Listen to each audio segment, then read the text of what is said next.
사랑합니다. 이렇게 인사합시다. 감사합니다. 우리 민수기 계속해서 살펴보고 있는데 따라오는데 크게 어렵진 않으시죠? 예, 괜찮습니다. 예. 이제 계속해서 강조 드리는 부분들이 있는데요. 민수기에서는 이스라엘 백성들이 어떤 정체성을 가지고 있는지가 몹시도 중요하다라고 말씀드렸습니다. 이스라엘 백성들의 정체성이 뭡니까? 하나님의 군대라는 정체성 안에서 이 민수기를 바라보아야 한다라고 말씀드렸잖아요. 하나님 군대라는 정체성이요, 이스라엘 백성에게 있어서 무엇보다 중요한 사명인 겁니다. 정체성을 사명으로 여긴다라는 말이 좀 이상할 수 있는데 왜 이렇게 말하냐면요, 이스라엘이 끝끝내 지켜야 그리고 이루어야 하는 것이 무엇이냐면 바로 하나님의 백성됨, 하나님의 군대, 그러니까 어디에 속한 자들이라는 거예요. 하나님께 속한 자들이 자신임을 고백하는 게 그들에게 무엇보다 중요하다는 겁니다. 하나님이 이스라엘을 부르신 목적과 이유가 바로 여기에 있죠. 그들이 하나님 안에서 하나님을 예배하고 하나님의 이름을 높이고 하나님의 이름으로 가나안 땅을 정복해가는 여정들을 그들이 가져가야 되는 겁니다. 그래서 그들에게 있어서요, 무엇보다 중요한 것은요, 자신들이 누군지를 분명히 아는 겁니다. 여러분 그렇잖아요. 내가 누구인지 분명히 아는 것과 모르는 것에는 삶의 방식과 방향이 완전히 달라지게 되어져 있습니다. 이스라엘뿐 아니라 우리들도 마찬가지죠. 우리가 누구인지 분명히 아는 것에서 우리 신앙의 자리가, 삶의 자리가 완전히 달라지게 되어 있는 겁니다. 그런 측면에서 보면요, 오늘 살펴볼 9장은 앞선 1장에서 8장까지 그리고 다음 주에 다루실 10장부터 그 이후의 내용들을 이어주는 연결고리가 되어지는 장이 바로 오늘의 9장입니다. 그러면 9장이 중요할까요? 안 중요할까요? 중요한 거예요. 그래서 잘 따라와 주시기를 바랍니다. 우리 1절 같이 한번 읽어볼까요? 애굽 땅에서 나온 다음 해 첫째 달에 여호와께서 시내 광야에서 모세에게 말씀하여 이르시되, 그러니까 이 지금 9장이 기록된 쓰여진 때가 언젠지라고 이야기하고 있잖아요. 출애굽한 지 1년 되는 해라고 하는데요. 우리 민수기 1장 1절 한번 찾아보실래요? 민수기 1장 1절 찾으셨을까요? 요거 같이 한번 읽어볼게요. 이스라엘 자손이 애굽 땅에서 나온 후 둘째 해 둘째 달 첫째 날에 여호와께서 시내 광야 회막에서 모세에게 말씀하여 이르시되. 여러분 보면요, 1장 1절이 시기적으로 빠릅니까? 9장 1절이 시기적으로 빠릅니까? 9장 1절이 시기적으로 한 달 정도 더 빠르죠. 그러면 왜 모세는 시기한 순으로 이 책을 기록하지 않고 9장을 왜 갑자기 먼저 있었던 이야기를 중간에 끼워 놓았을까요? 바로 앞으로 일어날 이야기 때문이죠. 다음 장 10장부터는요, 본격적인 가나안 정복 행군 준비가 본격적으로 이루어집니다. 이스라엘 백성들에게 뭐가 중요하다고 했습니까? 수를 세고 진영을 짜고 행군 수소를 정하고 전쟁에 나갈 사람들의 숫자를 세고 이런 것도 물론 중요하지만 그것보다 중요한 게 뭐라고요? 그들의 정체성이에요. 자신들이 누군가, 우리가 누구의 정체성을 가지고 가나안 땅으로 나아가야 하는가가 그들에게 있어서 몹시도 중요한 겁니다. 여러분 이 질문은요, 사실 우리에게도 몹시 중요합니다. 세상은요, 또 하나님은요, 우리에게 계속해서 질문하세요. 너는 누구인가? 너는 누구에게 속한 자인가? 너의 정체성은 뭐냐라고 우리에게 계속해서 질문을 던집니다. 여러분 우리는 뭐라고 대답하시겠습니까? 나는 그리스도인입니다 라는 정체성으로 세상 가운데 살아가십니까? 아니면 교회 오면 그리스도인이었다가 세상 나가면 세상의 모습 그대로 살아가는 우리들일 때는 있지 않습니까? 그러니까 이스라엘 백성들도 이게 중요한 거예요. 그들이 가나안 땅을 정복하러 가는 여정에서도, 광야에서도, 출애굽하던 그 순간에서도 그들은 언제나 하나님의 백성됨의 정체성을 그들이 소유하고 있는 게 무엇보다 중요하다는 겁니다.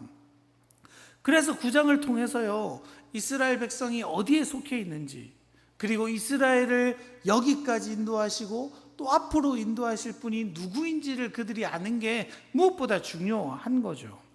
하나님의 백성이라는 정체성으로 이스라엘을 하나로 묶고 그 애굽 땅에서 놀라운 권능으로 나오게 하신 하나님께서 또한 가나안 역시 정복해 하실 것이라는 확신을 부어주기 위해서 이 9장의 이야기를 중간에 끼워 놓게 되어지는 겁니다. 여러분, 그래서요, 하나님께서 자신을 구원하셨던 경험, 바로 유월절의 절기를 통해 기억하고 고백하고 살아가게 하시려는 목적이 여기 있는 거죠. 여러분, 유월절 절기 우리 출애굽기 12장에 보면 잘 나타나 있지 않습니까? 기억이 잘 안 나시는 분들은 그 유튜브 들어가 보시면 2024년 5월 15일자 수요기도에 누군가 설교했습니다. 제가 했더라고요. 그거 한번 다시 들어보시면 도움이 될 것 같은데, 여러분 대략 살펴보면 유월절은 어떻게 지킵니까? 흠이 없는 1년 된 순양이나 염소를 해질 때 잡습니다. 그 양의 피를 문설주 양쪽에 바르고 또 이제 윗방이라고 하죠. 인방 위쪽에 또 바릅니다. 그리고 불에 구운 고기와 쓴나물, 누룩 없는 빵을 먹어야 했습니다. 그리고 아침까지 그것들을 모두 먹고 남겨서는 안 됐죠. 먹는 방식은 어떻습니까? 허리에 띠를 띠고 발에는 신을 신고 손에는 지팡이를 들고 서둘러서 먹어야 하는 것이 유월절 규례였죠. 이런 규례를 정한 기일에, 오늘 본문을 보면 언제입니까? 그 날짜가 여러분? 언제예요 여러분? 1월 14일마다 그것들을 지켜나가야 한다라고 말씀하고 계시는 거죠. 우리 3절의 말씀 읽어볼까요? 그 정한 길 곧 이달 14째 날 해질 때에 너희는 그것을 지키되 그 모든 율례와 그 모든 규례대로 지킬지니라. 그러니까 매년 1월 14일이 되면 이스라엘 백성들은 유월절 규례를 주님이 명령하신 그 방식대로 먹고 이렇게 지켜야 된다라고 적혀 있습니다. 이렇게 매년 하는 이유가 뭡니까? 출애굽의 놀라운 사건을 과거에 머물러 있지 않게 하고 유월절 규례를 행함으로 하나님의 구원의 사건을요 현재화시키기 위함이죠. 이스라엘 백성에게는 유월절이 너무나도 소중한 날 아닙니까? 포로였던 자신들이 그 최강대국이었던 애굽의 통치로부터 벗어난 기념적인 날이잖아요. 그 날이 없었다면 지금의 이스라엘도 없는 거죠. 가나안으로 갈 이스라엘도 없습니다. 자신들이 하나님의 부르심을 받은 예배 공동체이고 언약의 공동체이고 하나님의 군대라는 자신들의 정체성을 유월절을 통해 재확인하는 거죠. 그리고 다시 다짐하는 시간이 바로 유월절인 겁니다. 여러분, 그래서 우리도 이제 교회들도 절기를 지키잖아요. 뭐 지킵니까 여러분? 부활절, 성탄절, 성령 강림절, 종교개혁일 이런 거 지켜가지 않습니까? 그 왜 매년 해요? 하라니까 하는 겁니까? 그런 거 아니잖아요. 우리가 주님이 우리를 위하여 어떤 일들을 해오셨고 또 우리의 믿음을 다지기 위해서 그것들을 계속함으로 우리 신앙을 다시금 결단하게 하려는 도구이지 않습니까? 이런 일들이요 이제 계속해서 일어나는 거죠. 또 여러분, 이것들은 단순히 1년에 한 번뿐입니까? 아니죠. 우리는 어때요? 매주마다 또 이렇게 부족한 분들은 수요일마다 또 매일마다 이런 일들을 하는 거죠. 말씀을 통해서, 기도를 통해서 우리는 성경의 일들이 과거의 사건이 아니라 현재를 살아나는 자로 부름받았다는 사실을 인식하고 살아내는 자들이 바로 우리들인 겁니다. 그렇게 유월절은 이스라엘 백성들에게 너무나도 소중한 날이죠. 그래, 하나님 우리를 탈출시켜 주셨어. 그 하나님 지금도 우리와 함께 하셔. 그 하나님이 가나안 땅도 가게 하실 거야. 이런 날을 지켜내는 놀라운 날입니다. 그런데 문제가 하나 있죠. 유월절을 지키고 싶지만 여기에 동참하지 못했던 사람들이 있는 겁니다. 우리 오늘의 본문 6절 7절 같이 한번 읽어볼까요? 그때에 사람이 시체로 말미암아 부정하게 되어서 유월절을 지킬 수 없는 사람들이 있었는데 그들이 그날에 모세와 아론 앞에 이르러 그에게 이르되 우리가 사람의 시체로 말미암아 부정하게 되었거니와 우리를 금지하여 이스라엘 자손과 함께 정한 기일에 여호와께 헌물을 드리지 못하게 하심은 어찌함이니까. 여러분, 시체를 만진다거나 여러 가지 이유로 부정해진 사람들은요, 유월절을 지키고 싶어도 지키지 못하는 경우들이 생겨나는 겁니다. 부정해져 버렸으니까 하나님 앞에 나올 수가 없는 거죠. 이런 사람들의 애달픈 질문에 주님은 뭐라고 대답하십니까? 우리 9절 10절 읽어볼까요? 하나님의 대답입니다. 여호와께서 모세에게 말씀하여 이르시되 이스라엘 자손에게 말하여 이르라.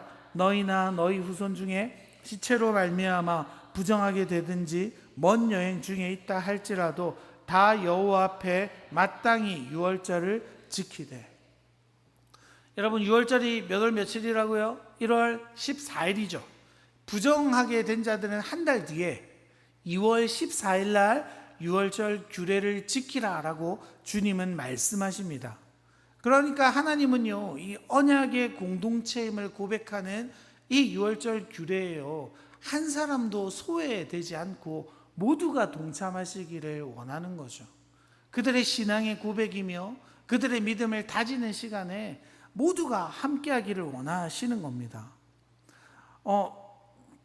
그들의 사정과 상황을 아시고 은혜에 동참케 하시려고 그들을 배려하시는 거죠.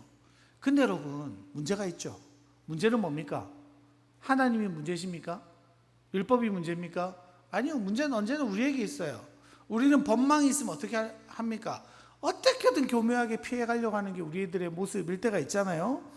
이렇게 또 하나님 한 달 배려해 주시니까 어떤 사람들이 꼼수를 부리기 시작하는 거죠. 야, 그러면 오늘 좀 바쁘니까 이번에 안 드리고 한 달 뒤에 드릴까? 야, 오늘 좀 진짜 결혼식 있으니까 결혼식 한다고 6월절 제끼고 다음 달에 하면 되겠다, 이런 생각을 하는 사람들이 그 당시에 있었다는 겁니다. 그래서 주님 뭐라고 말씀하십니까? 13절 14절 읽어볼까요? 그러나 사람이 정결하기도 하고 여행 중에도 있지 아니하면서 6월절을 지키지 아니하는 자는 그 백성 중에서 끊어지리니 이런 사람은 그 정한 기일에 여호와께 헌물을 드리지 아니하였은즉 그의 죄를 담당할지며, 만일 타국인이 너희 중에 거류하여 여호와 앞에 유월절을 지키고자 하면 유월절 율례대로 그 규례를 따라서 행할지니 거류민에게나 본토인에게나 그 율례는 동일할 것이니라. 여러분, 주님 뭐라고 말씀하시는 거예요? 내 편의대로, 내 마음대로, 내 뜻대로 그 하나님의 유월절을 한 달 뒤에 드리겠어, 이런 건 하나님 용납하시지 않겠다라고 말씀하시는 겁니다. 그리고 한 말씀이 더 붙죠. 이방인이더라도 이 은혜의 예배에 동참할 수 있는 거예요. 그러니까 사실은요, 구약시대 때부터 이미 하나님의 구원 계획은요, 하나님의 은혜는요, 이스라엘에게만 머물러 있었던 게 아니에요.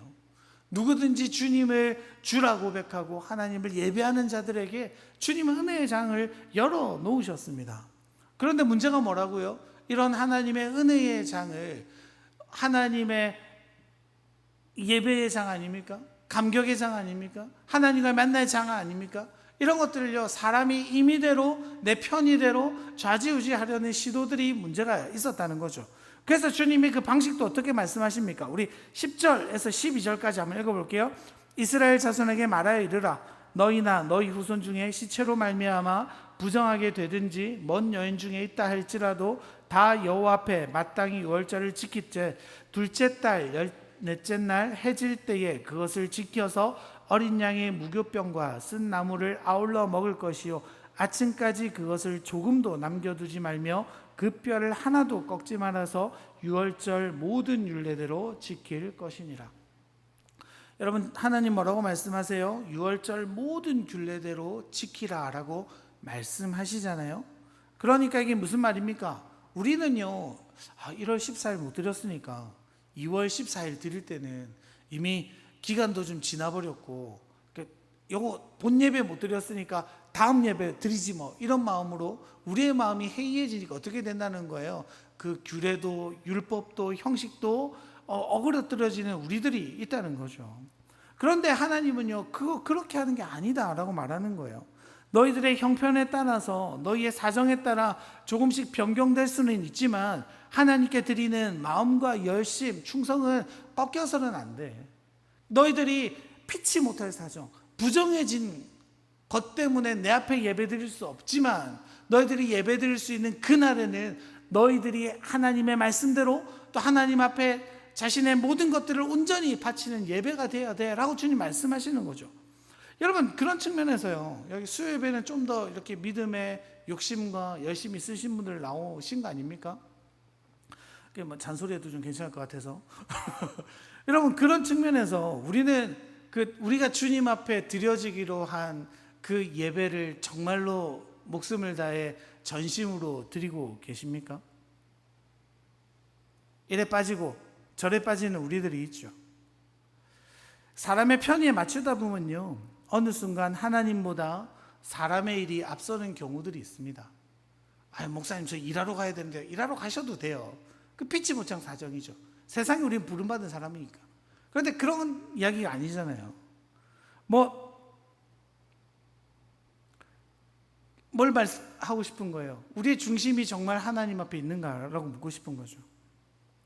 우리는 아까도 말씀드렸지만 빈틈을 파고들어서 빠져나갈 생각만 하잖아요. 조금 언제나 우리는 우리의 편의대로 하나님 앞에 나아가려고 합니다. 그런데 주님은요, 이 예배를 너무나도 소중히 여기시는 거죠. 유월절은 이스라엘 백성이 하나님 앞에 자신의 구원에 대한, 하나님과 함께함에 대한 감사를 드리는 시간이지만 하나님에게도 동일하게 이스라엘 백성을 만나고 내가 너와 함께한다는 그 선언이 있는 그 만남의 장이잖아요. 우리만 예배를 기다리는 게 아니에요. 하나님도 우리의 예배를 받으시기를 기대하고 기다리시고 기뻐하시는데 이것들이 언젠가부터 우선순위가 바뀌어지게 되는 거죠. 여러 가지 일들이 있지 않습니까? 조금만 핑계거리가 있으면 빠져버리고, 조금만 핑계거리가 있으면 다음으로 밀어버리고. 여러분, 이게 우리의 마음을 보라는 겁니다. 정말 우리의 마음의 중심에 하나님이 자리 잡고 계신가? 나는 내가 드려지는 그 예배의 시간이 내 시간의 중심이 하나님입니다. 내 인생의 중심이 하나님입니다 라는 고백으로 우리 날마다 드려지고 있는가라는 그런 말씀들을 드리는 겁니다. 그래서 여러분, 가능하면 우리가 정해진 예배들 있지 않습니까? 특히 주일의 예배들요, 그것들을 지키는 게 중요하죠.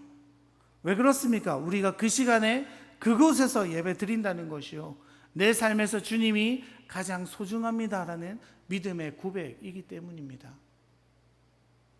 주님과의 만남의 시간이잖아요. 그런데 내 스케줄에 맞춰서 이리저리 바꾸어 가는 게 과연 어떨까? 주님 보시기에 이런 생각들이 계속해서 들어지는 우리들일 때가 있습니다. 여러분, 그렇게 언약의 공동체를 하나님이 만들어 가시는 거죠. 그들은 유월절을 통해 하나님을 깊이 경험합니다.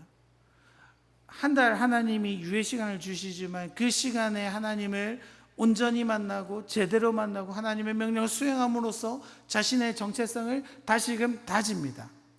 그렇게 언약의 공동체 위에 하나님의 임재의 상징인 구름이 성막을 덮게 되어지죠. 그런데 여러분, 우리 15절 같이 한번 읽어볼까요? 성막을 세운 날에 구름이 성막 곧 증거의 성막을 덮었고 저녁이 되면 성막 위에 불 모양 같은 것이 나타나서 아침까지 이르렀을 때.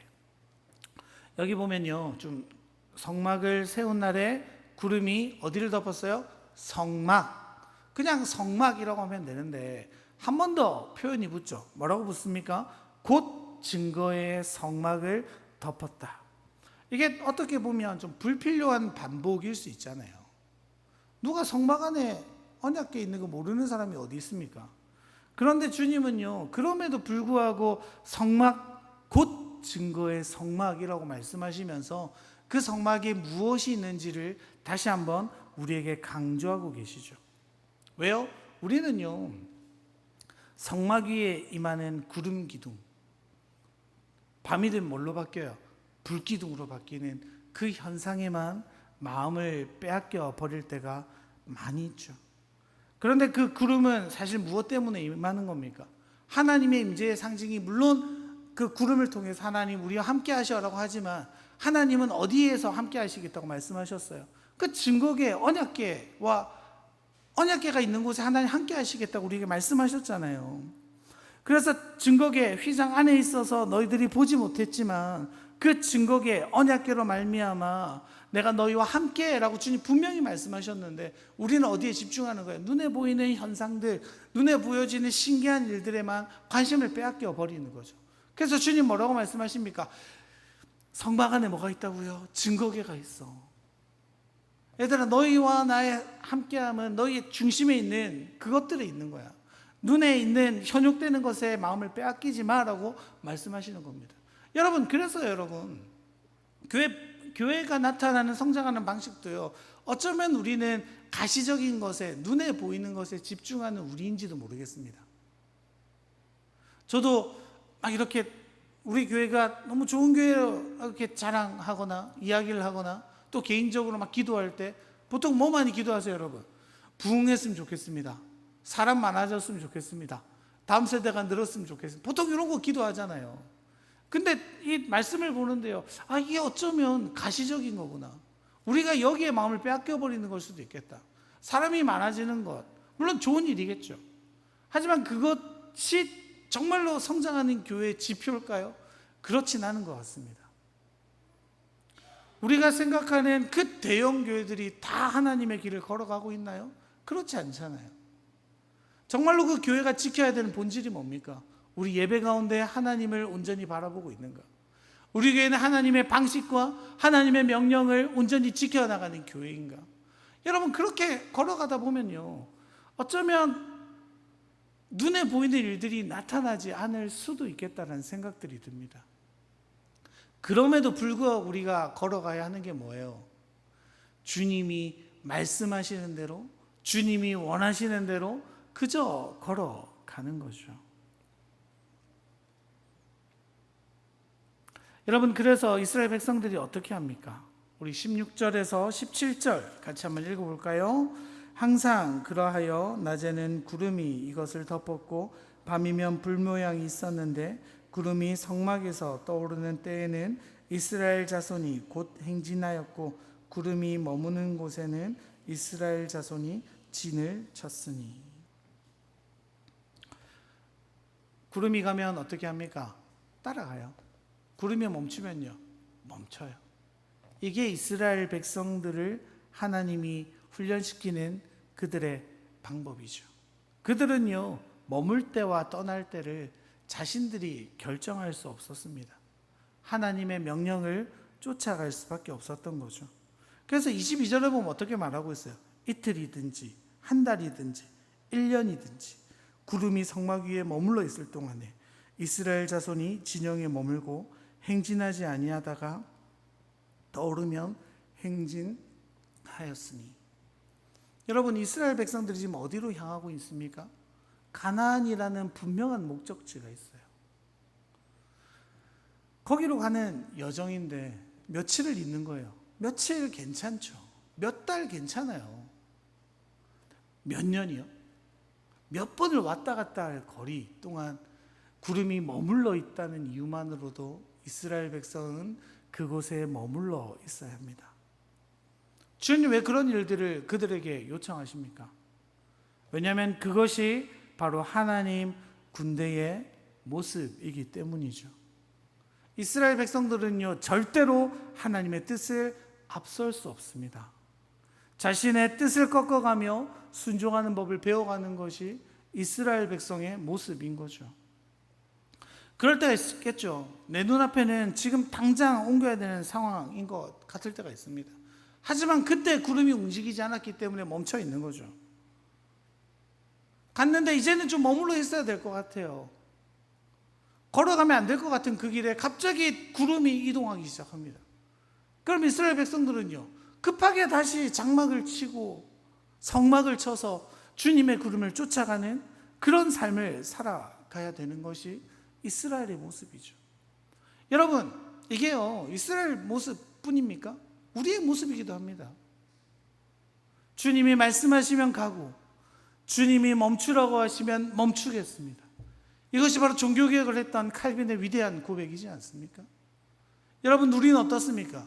주님의 말씀이 그 방향으로 향한다 하더라도 내 눈에 보기에 아닌 것 같으면 멈춰서죠. 주님이 멈추러 가시는 그 자리에도 내가 나가야 될 것 같으면 걸어가는 우리들일 때가 얼마나 많이 있습니까? 여러분, 믿음의 싸움은요, 우리 눈에 보이지 않는 싸움이죠. 순종의 싸움입니다. 말씀을 알고 살아내는 눈에 보이지 않는 처절한 싸움일 때가 있습니다. 잠언 3장 5절 6절은 이렇게 기록되어져 있는데요, 제가 읽어드릴게요. 너는 마음을 다하여 여호와를 신뢰하고 내 명철을 의지하지 말라. 너는 범사의 그를 인정하라. 그리하면 내 길을 지도하시리라. 사랑하는 명가의 성도 여러분, 우리 마음 가운데 주님이 계신가요? 우리 인생의 참 중심에 주님이 계신가요? 여러분들의 정체성은 그리스도인으로 세상을 살아가고 계신가요? 그렇다면요, 그 발걸음들은 세상의 발걸음과 같지 않습니다. 그 발걸음들은 주님의 말씀에 좌지우지되는 그러한 삶인 거죠. 우리는 때때로 머물러야 할 때 떠나려고 하는, 또 떠나야 할 때 머물려 하는 우리를 봅니다. 그럼에도 불구하고 하나님을 앞지르지 않는 것이 신앙의 본질임을 잊지 않는 우리이기를 바랍니다. 그렇게 순종하는 자에게는요, 주님이 눈에 보이지 않았던 길을 내어주셔서 하나님이 보여주시는 그 길을 우리에게 내어주실 것입니다. 매일을 살아가시는, 또 세상 속에 살아가는 우리 명가의 성도 여러분, 주님의 말씀이 우리를 참으로 살리는 길로 이끌어 가실 것입니다. 그 길이 때로 험해 보이고 좋아 보이지 않고, 또 때로는 그 길을 가는 것보다 머물러 있는 게 훨씬 좋아 보일 때가 있을지라도 말씀이 가라시면 가고요, 멈추라 하시면 멈추는 그 순종의 길 끝에는 약속의 땅이 우리에게 펼쳐져 있는 거죠. 그 주님의 하나님의 나라, 그 하나님의 나라를 우리의 삶 속에서 매일마다 누려내는 우리가 되기를 간절히 바랍니다.